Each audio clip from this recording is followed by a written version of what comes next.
Hola a todos, buen día, ¿cómo están? Acá Lara, hoy no estoy acompañada de Diego, porque tuvimos unos problemas técnicos, pero que no pasa nada, son problemas tranquilos.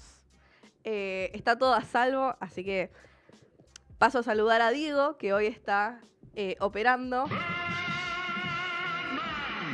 a Nahuel, productor, y a mí. A mí, ese efecto era perteneciente a mí, y a Nahuel, que no tiene un efecto, pero que ya va a tenerlo. Así que estamos listos en esta edición para escuchar todas las noticias de lo que estuvo pasando en esta semana.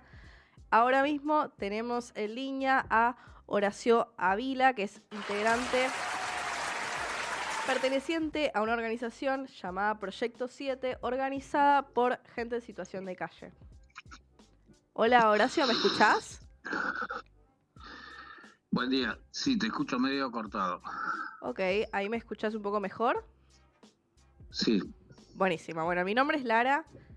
Te queríamos preguntar, más que nada por las publicaciones subidas por el gobernador de la ciudad de Buenos Aires. ¿Cómo fueron recibidas?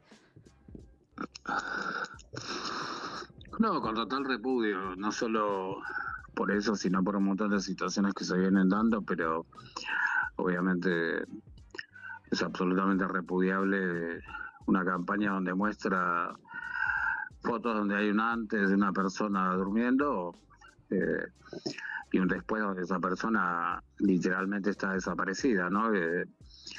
Y que no sabemos a dónde va, qué es lo que se hace con esa persona, digamos, es muy grave esto de, aunque sea por una imagen, desaparecer a personas ufanándose de eso en relación a un operativo de limpieza, ¿no? Como decía, además la gente fuera en basura, ¿no?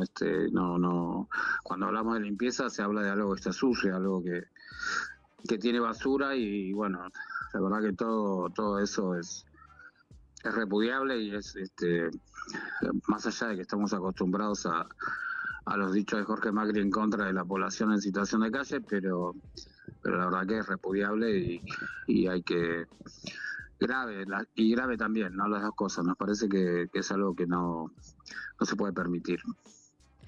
Totalmente, totalmente. No sé si querés comentar un poco sobre lo que pasó para los que no estén al tanto. No, sacaron un protocolo, un operativo de limpieza y orden, según ellos porque los vecinos se lo pidieron, cosa que no es real.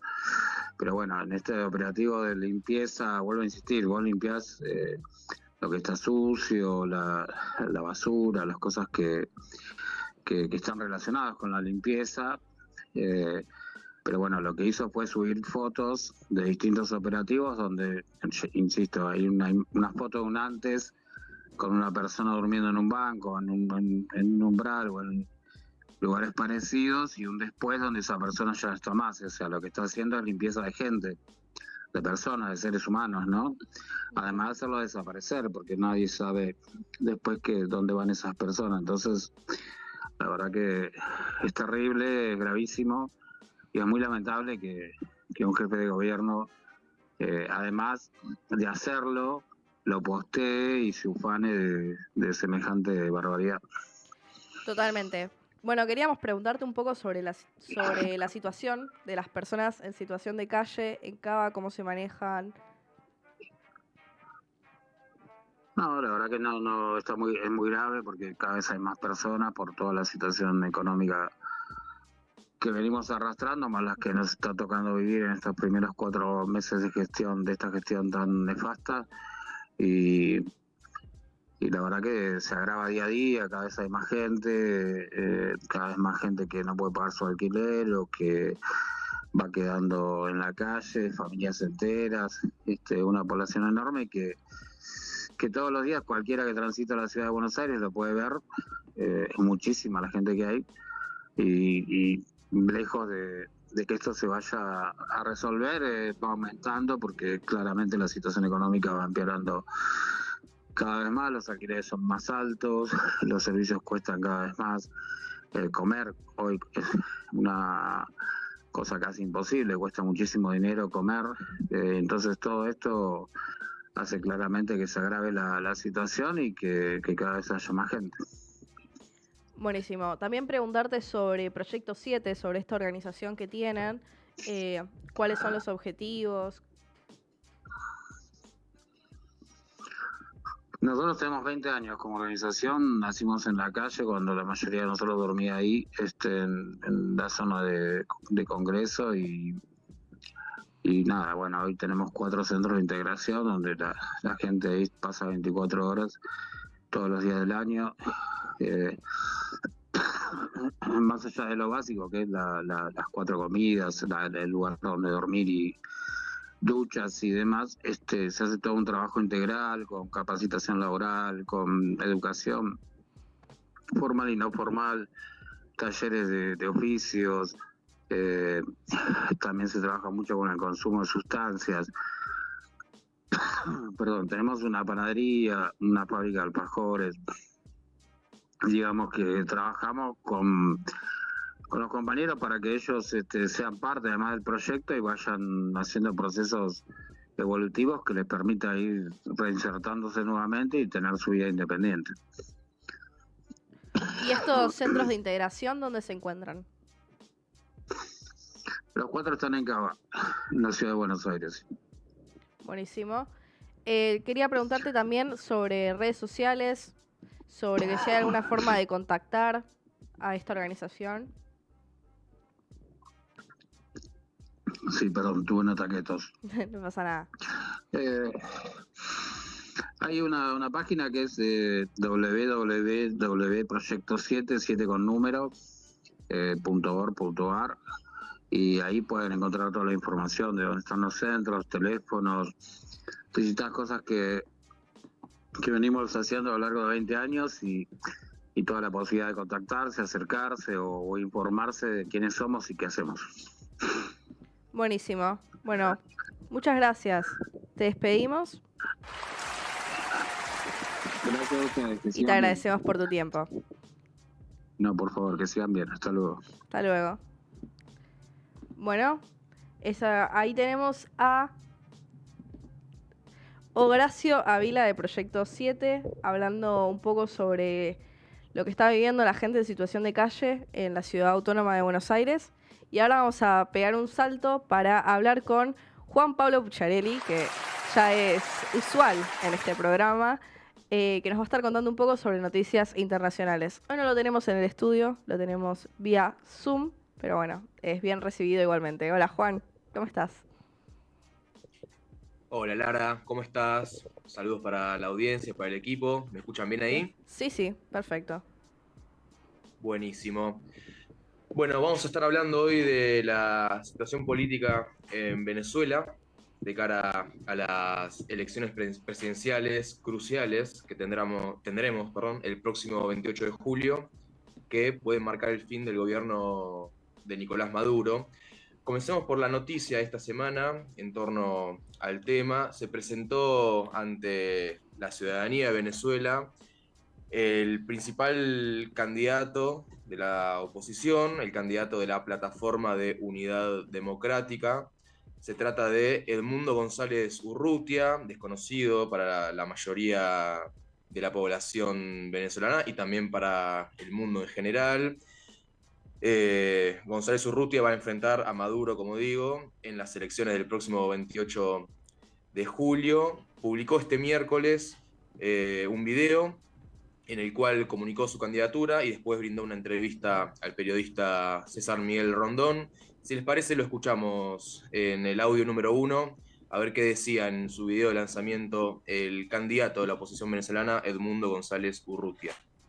Venezolanos, la honrosa designación de mi persona como candidato presidencial de todos los que quieren un cambio en nuestro país es una responsabilidad que acepto con humildad. Fue una decisión que no esperaba hace unos días. Por eso me tomé este tiempo para enviarles este mensaje. Si bien he estado vinculado al trabajo de la unidad desde la conformación de la Mesa de la Unidad Democrática en junio del año 2009, Lo cierto es que mi desempeño profesional ha sido fundamentalmente en el ámbito de la política exterior y las relaciones internacionales de Venezuela. Agradezco a María Corina Machado, ganadora de las primarias y líder de la oposición, al gobernador Manuel Rosales y a la profesora Corina Lloris por su desprendimiento y su respaldo que hicieron posible la candidatura por unanimidad. Bueno, ahí pasaba el candidato opositor venezolano, Edmundo González Urrutia. Como él bien decía, es un diplomático de carrera, no es un político de primera línea de la oposición venezolana. Fue embajador en Argelia entre 1991 y 1993, después embajador en Argentina entre 1998 y 2002, y bueno, miembro del Consejo Editorial Internacional del diario El Nacional. Como él dice, también fue miembro de la Mesa de la Unidad Democrática, pero lo cierto es que es una figura, como digo, desconocida, que tiene por delante semanas muy intensas para aumentar su nivel de conocimiento en la población. Él mencionó en este video, en este fragmento que escuchamos de su video, a las figuras de mayor peso de la oposición y concretamente la figura de María Corina Machado, a quien él mismo cataloga como la líder o lideresa de la oposición. La vamos a escuchar ahora en el audio número 2 a María Corina Machado, que no pudo presentarse, ahora voy a contar por qué, pero la escuchamos en un acto de campaña de los últimos días. Y cuando creían que nos habían dejado afuera, cuando pensaron que ya no había nada que hacer y que el régimen se iba a imponer, una vez más los sorprendimos y logramos tener un candidato inscrito para este 28 de julio, que es nada menos y nada más que Edmundo González Urrutia. Bueno, ahí pasaba efusiva María Corina Machado. En enero de este año fue inhabilitada Machado por el Tribunal Supremo de Venezuela. Fue inhabilitada para postularse como candidata en los comicios presidenciales. Y en marzo Machado designa como su reemplazante a Corina Lloris, una profesora, tampoco integrante de la primera línea de la oposición, pero bueno, fue la jugada con la cual salió de ese escenario María Corina Machado. También fue inhabilitada Lloris, lo cual motivó críticas al gobierno de Maduro de diversos lados, por ejemplo, de la Comisión Interamericana de Derechos Humanos, que emitió un comunicado en el cual, cito textualmente, dijo: impedir la participación de algunas o determinadas candidaturas opositoras en el proceso electoral corrobora que el poder electoral no ofrece garantías de independencia e imparcialidad. Esto anula la posibilidad de celebrar elecciones presidenciales libres, justas y competitivas.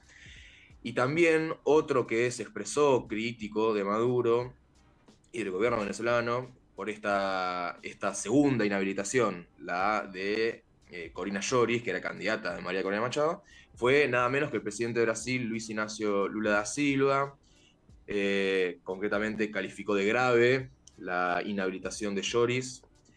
Y Lula es una figura importante en este tema, en términos regionales, digamos, en América Latina, junto con Gustavo Petro, presidente de Brasil y presidente de Colombia, respectivamente. ¿Y por qué digo que es importante? Bueno, por lo que vamos a escuchar en el audio 3, la semana pasada, Lula y Petro tuvieron una reunión bilateral, un encuentro bilateral para discutir sobre todo cuestiones vinculadas a la protección del Amazonas y a la elaboración de políticas públicas conjuntas para el cuidado del medio ambiente, pero también se expresaron sobre las elecciones venezolanas. Ambos vienen siguiendo desde hace mucho tiempo el tema, escuchamos lo que decía, en este caso vamos a escuchar a Gustavo Petro en esta conferencia de prensa conjunta de la semana pasada sobre las elecciones en Venezuela. Hemos hablado también de Venezuela. Hoy es noticia y le transmití al presidente Lula una propuesta que fue transmitida al presidente Maduro, a la oposición, que está siendo discutida, aún sin un desenlace concreto, pero que tiene que ver con una posibilidad de plebiscito en las elecciones que se avecinan, que garantice un pacto democrático, que garantice para cualquiera que pierda en esas justas electorales certeza y seguridad sobre su vida, sobre sus derechos, sobre las garantías políticas que cualquier ser humano debe tener en su respectivo país. Ahí pasaba el presidente de Colombia, Gustavo Petro, la semana pasada. Interesante esto porque da cuenta de una complejidad propia de esta elección y propia de la situación política venezolana desde hace muchos años, que es el grado extremo de polarización al cual llegó Venezuela, sobre todo yo diría desde la muerte de Chávez en 2013 en adelante, con la llegada de Nicolás Maduro al Palacio de Miraflores, y esto que está dando vueltas, que es qué puede ocurrir si la oposición venezolana gana y el chavismo, o el madurismo, como quiera denominárselo, sale del poder. Entonces hay sectores preocupados con lo que pueda generarse a partir de la salida del chavismo del poder, y no son pocos los actores, como por ejemplo el que acabamos de escuchar, Gustavo Petro, que plantean la necesidad de un acuerdo institucional que brinde un marco de garantías. Él hablaba concretamente de la vida y los derechos políticos. Estamos hablando de algo muy básico, que no debería ponerse en juego en una elección, pero que es un contexto absolutamente atípico y difícil de encontrar similitudes, si se quiere, el venezolano, desde hace muchos años ya. Entonces, me parece que tiene relevancia esto que propusieron en forma conjunta Petro y Lula, por eso lo traigo acá a la columna. Para ir cerrando, bueno, decir que es un momento histórico, no solamente de Venezuela, sino de la historia política latinoamericana contemporánea, por lo menos, esta elección que puede marcar la salida del gobierno del Partido Socialista Unido de Venezuela, el PSUV, que llegó en 1999 al gobierno de la mano de Hugo Chávez. Estamos hablando de 25 años que se cumplen en este 2024, o sea, un cuarto de siglo. No hay muchos antecedentes de procesos políticos que duren tantos años, y además de todas las discusiones que se generaron en torno al chavismo en el poder, claramente para mí hay dos periodos: el periodo de Hugo Chávez al frente del gobierno hasta su muerte el 5 de marzo de 2013, y el periodo que se abre justamente con el fallecimiento de Chávez y la llegada de Maduro hace ya 11 años. Entonces, bueno, estaremos cubriendo acá en el Noti, por supuesto, estas elecciones tan importantes para el continente. Y bueno, acá estaremos. Buenísimo, Juan. Muchas gracias por las noticias. Te despedimos. Esperamos tenerte pronto de vuelta en el noticiero. Ahora vamos a ir a un corte, un flash informativo, una cancioncita y volvemos con más noticiero. Somos Tela. Panorama.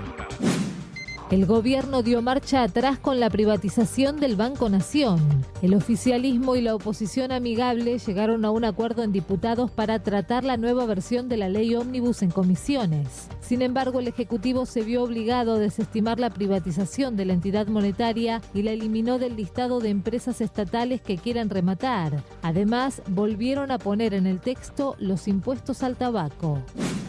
Manuel Adorni se negó a dar un mensaje a la familia de un joven que falleció en espera de su medicación oncológica. Esto decía el vocero presidencial al ser consultado sobre el fallecimiento de un joven que no recibió sus medicamentos. Justo hoy estuve hablando con el ministro de Salud con respecto a la DATSE y a una causa que se estimó y nada.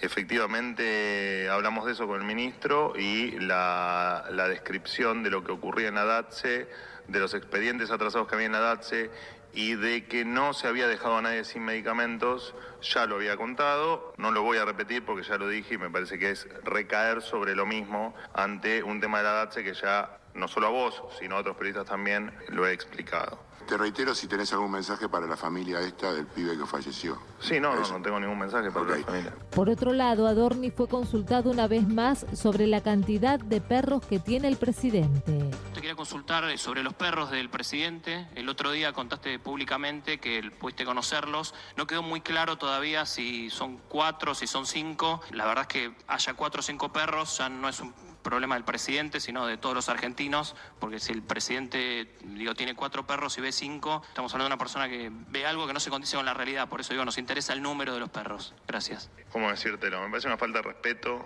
definir al presidente como una persona que habla con cosas que no existen. Y te lo digo de verdad, me parece una cuestión absolutamente irrespetuosa, es meterse con su familia y me parece que tenemos que dejar de hablar de determinadas cuestiones. La CGT convocó a la movilización para el 1 de mayo. Con la consigna La Patria no se vende, a través de sus redes sociales, la Central Obrera hizo la convocatoria formal a la movilización que realizará el próximo miércoles por el Día del Trabajador. La concentración será a partir de las 10 en la avenida Independencia y Defensa, para marchar hacia donde se encuentra el Monumento al Trabajo en la avenida Paseo Colón al 800, en la zona del Bajo de la ciudad de Buenos Aires. El Banco Central baja la tasa de interés por segunda vez en el mes. La entidad monetaria la redujo del 70 al 60% nominal anual. De esta forma, la tasa efectiva anual quedó en 80% y la mensual en 5%. La medida se tomó antes de la licitación del Tesoro con el fin de facilitar el financiamiento al Ministerio de Economía, que podrá ofrecer una tasa de interés menor. Repudian el operativo de Jorge Macri que limpia a personas en situación de calle. El jefe de gobierno porteño compartió en sus redes sociales fotos de un operativo en las que se puede ver el antes y después de lugares donde había personas en situación de calle que desaparecen en la segunda imagen. Según explica Macri, el operativo responde a los reclamos de los vecinos y garantiza la limpieza y seguridad de los espacios públicos, de plazas y veredas. El posteo recibió críticas de dirigentes de distintas fuerzas políticas y organizaciones sociales que trabajan con población vulnerable, quienes calificaron el mensaje oficial como deshumanizante y cruel. Estados Unidos. Se profundizan las protestas estudiantiles en contra de los ataques en Gaza. Manifestantes de las principales universidades piden el cese al fuego en la franja. Además, los estudiantes de la Universidad de Columbia exigen que las autoridades de la institución paren de invertir en compañías que están participando en lo que calificaron como genocidio de palestinos. La protesta finalizó con más de 120 detenidos. Lourdes Carle avanzó a la tercera ronda del Masters 1000 de Madrid. La tenista de 24 años derrotó por primera vez a una top 20, la rusa Kudermetova. La argentina se impuso por un doble 6-4 en 2 horas y 15 minutos de juego. Esta información fue producida por los trabajadores de la Agencia Nacional de Noticias TELA, que sostienen un servicio de emergencia frente a la decisión del Gobierno Nacional de impedir el acceso a los profesionales a sus lugares de trabajo.